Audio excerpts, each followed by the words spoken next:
La historia de Moisés. Episodio 4. La liberación.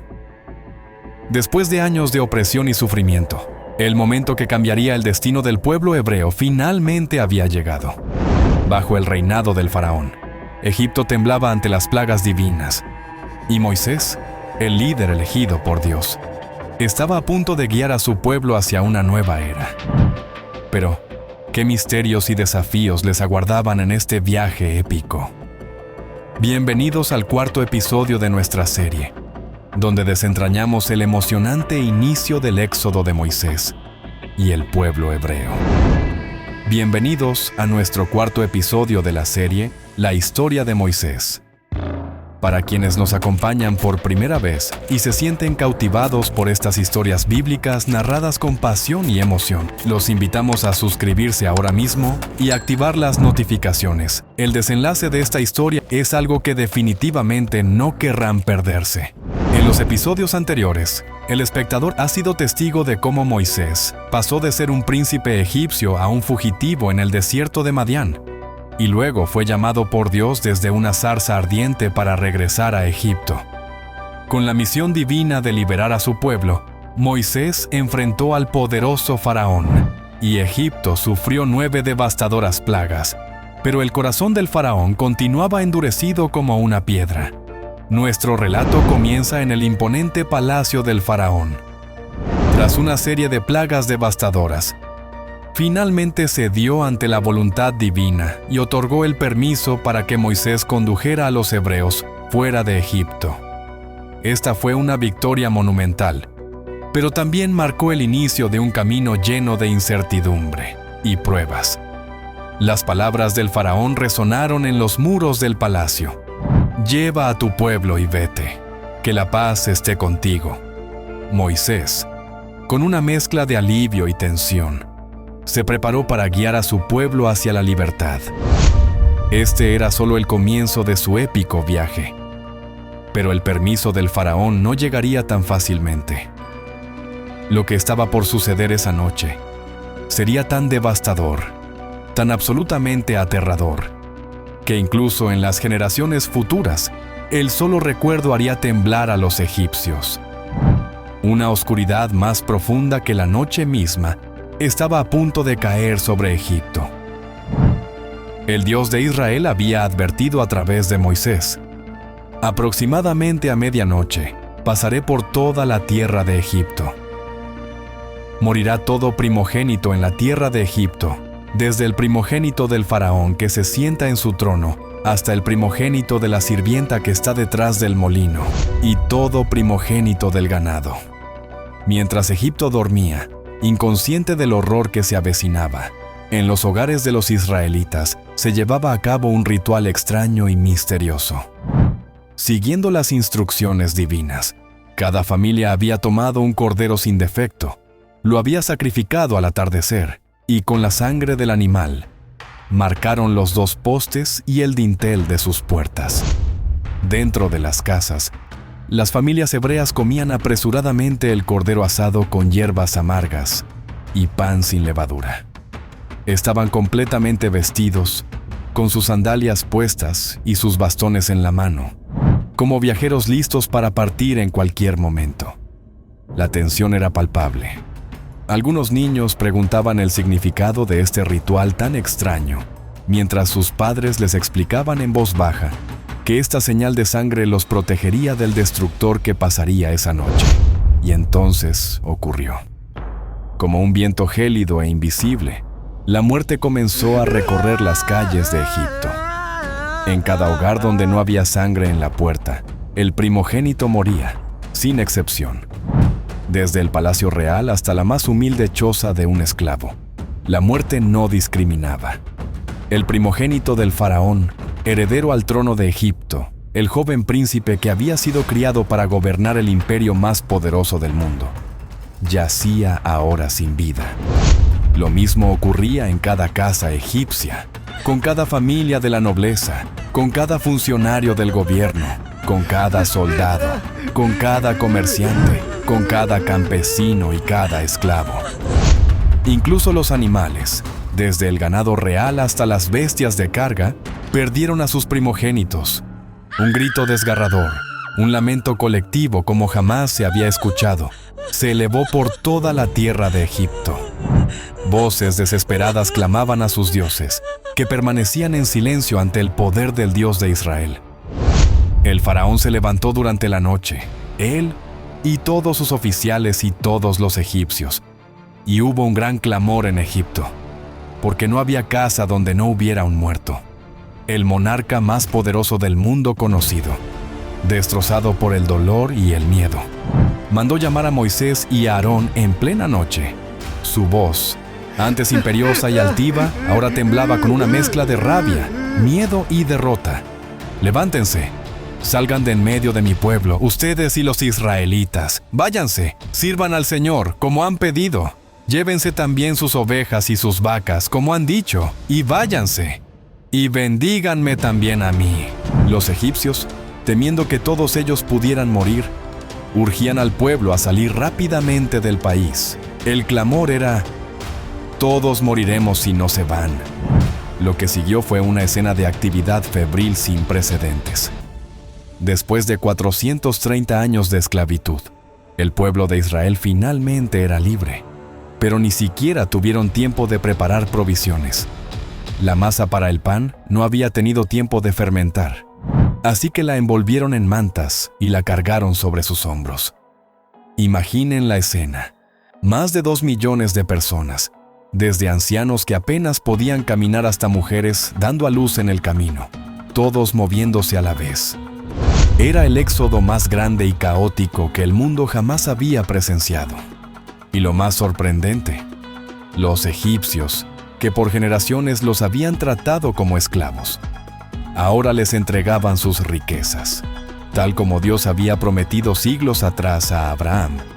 Los israelitas no saldrían con las manos vacías. En un giro extraordinario, los mismos egipcios que los habían oprimido ahora les suplicaban que aceptaran sus objetos de plata, oro y vestidos finos.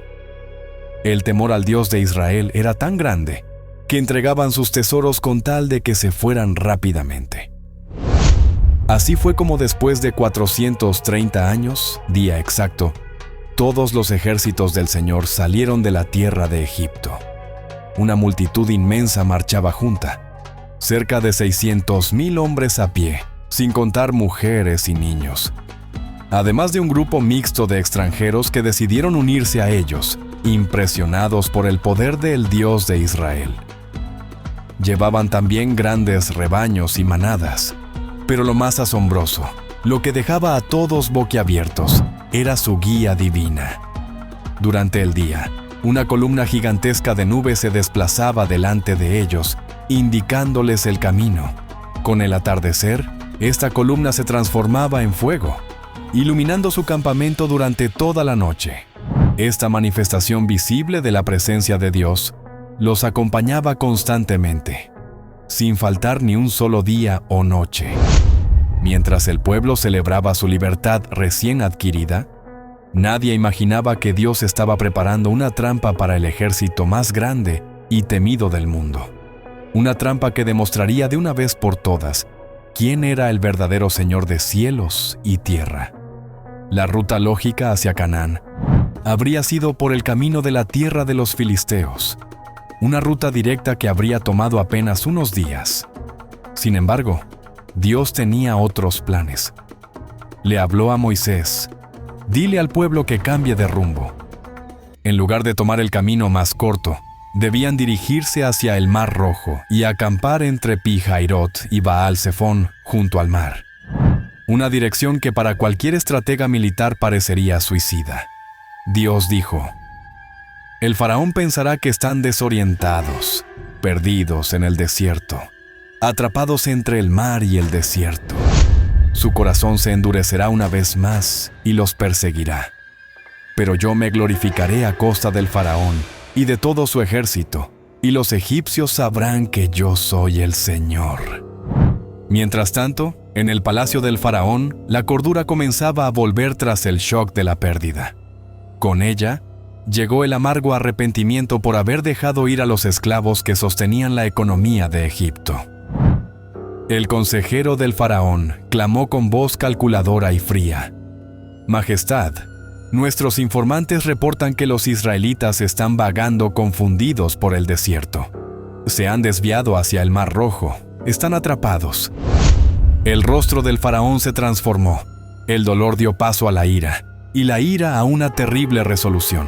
Con los ojos enrojecidos pero llenos de determinación, se puso de pie y habló con voz firme. Furioso manifestó: «¿Qué hemos hecho? Hemos permitido que Israel se fuera y hemos perdido sus servicios. Preparen mi carro de guerra, movilicen al ejército. ¿Traeremos de vuelta a nuestros esclavos o morirán todos?». Lo que siguió fue una movilización militar masiva y a toda prisa. El faraón tomó 600 carros escogidos, la élite de su fuerza de combate, cada uno equipado con los mejores guerreros. Añadió a estos todos los demás carros de guerra de Egipto, cada uno con su oficial al mando. Capitanes experimentados en 100 batallas dirigían esta fuerza letal. Era un ejército diseñado no solo para capturar, sino para masacrar si fuera necesario. El polvo se elevaba hacia el cielo, mientras el ejército egipcio avanzaba a toda velocidad tras las huellas de los israelitas. Su meta: alcanzarlos antes de que pudieran encontrar un lugar seguro, y esclavizarlos nuevamente o eliminarlos por completo. Con el mar insondable frente a ellos y el rugido de los carros de guerra acercándose por detrás, el terror se apoderó del campamento israelita. Hombres que hace poco celebraban su libertad, ahora maldecían a Moisés por haberlos traído a morir en el desierto. Lo que nadie sabía era que estaban a punto de presenciar uno de los milagros más espectaculares de la historia. El sol comenzaba a descender cuando los primeros vigías israelitas divisaron la nube de polvo en el horizonte. Pronto, el brillo metálico de armas y carros confirmó sus peores temores. El ejército egipcio venía tras ellos. La noticia se extendió como fuego por el campamento. El pánico se apoderó de todos. Madres abrazaban a sus hijos, ancianos caían de rodillas, hombres fuertes lloraban sin pudor. No había escapatoria. Y así, acorralados y desesperados, los israelitas clamaron al Señor. Pero su miedo pronto se convirtió en amarga recriminación contra Moisés. Un anciano israelita dijo: «No había suficientes tumbas en Egipto para que nos trajeras a morir en el desierto. ¿Qué nos has hecho al sacarnos de Egipto?».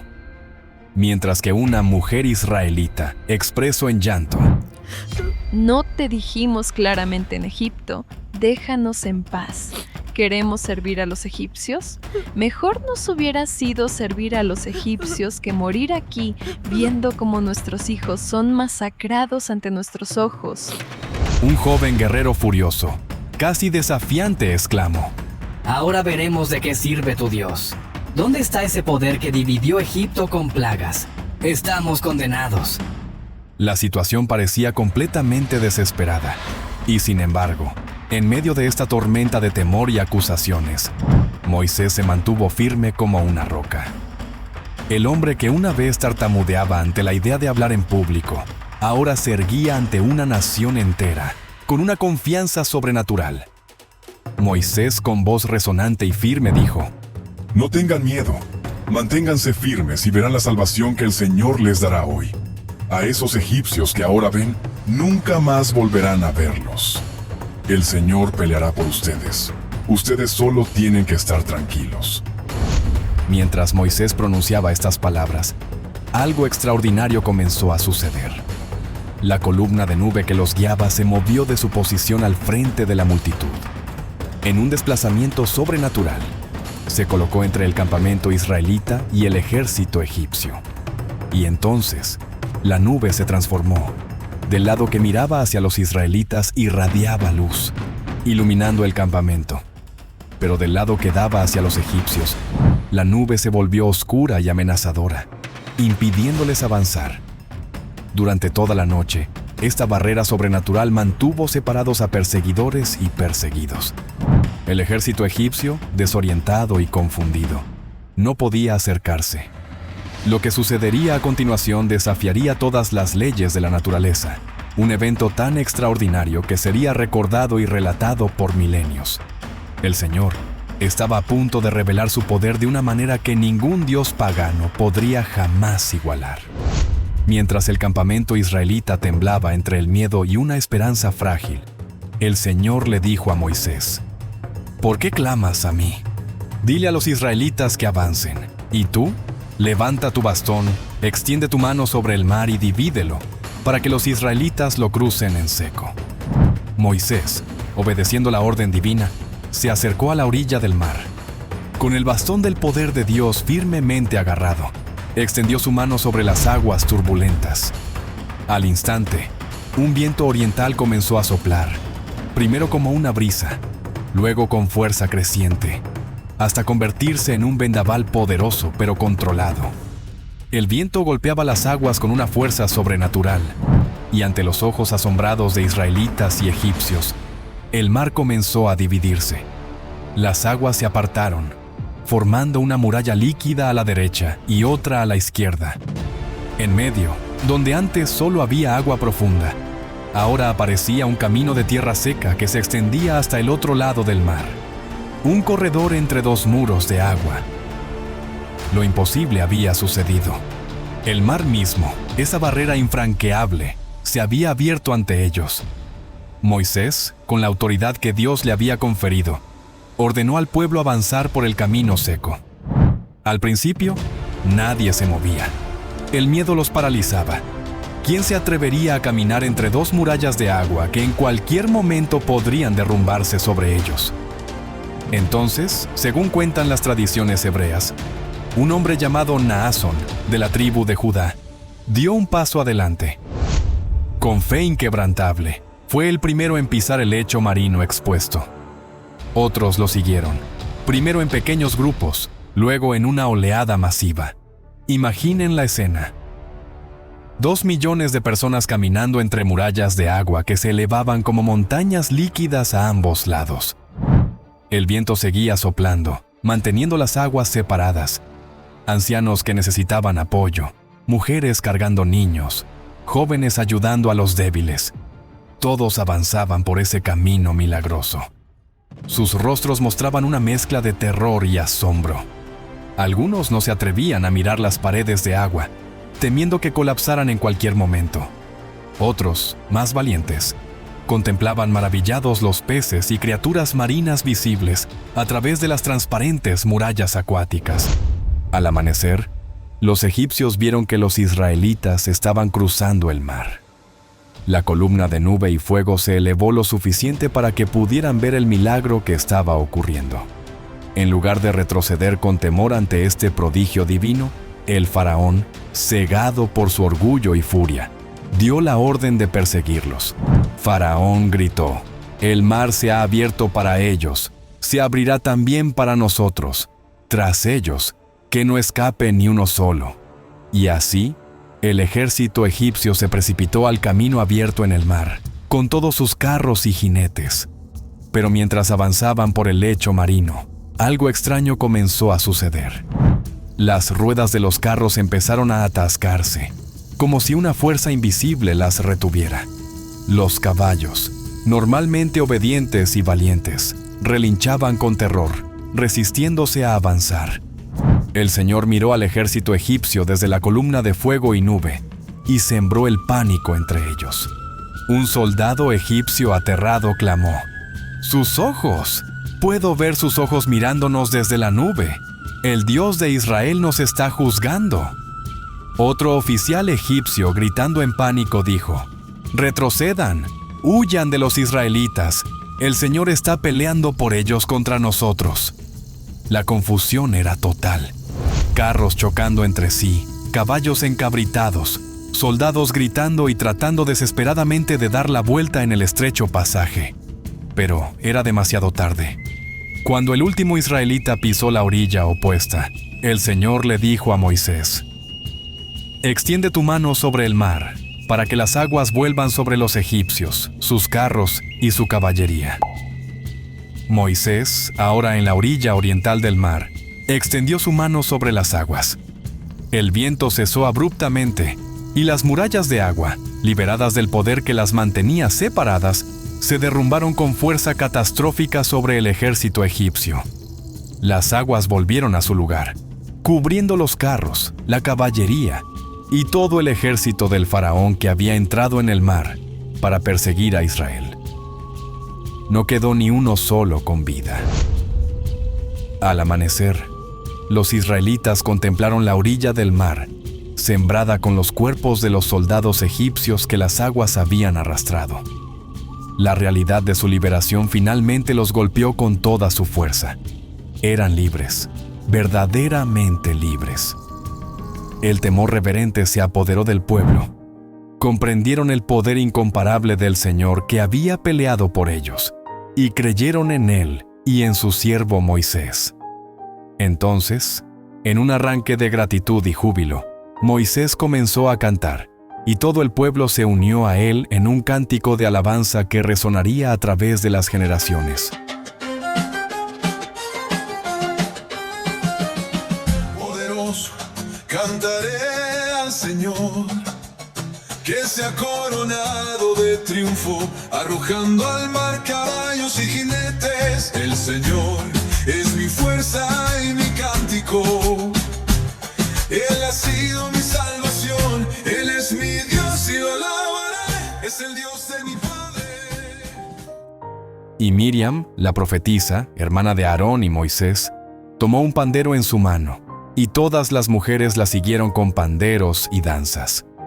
Mientras danzaban, Miriam les cantaba: Cantan al Señor que se ha coronado de triunfo, arrojando al mar caballos y jinetes. Así, con cantos de victoria y danzas de alegría, el pueblo de Israel celebraba su libertad en la orilla oriental del Mar Rojo.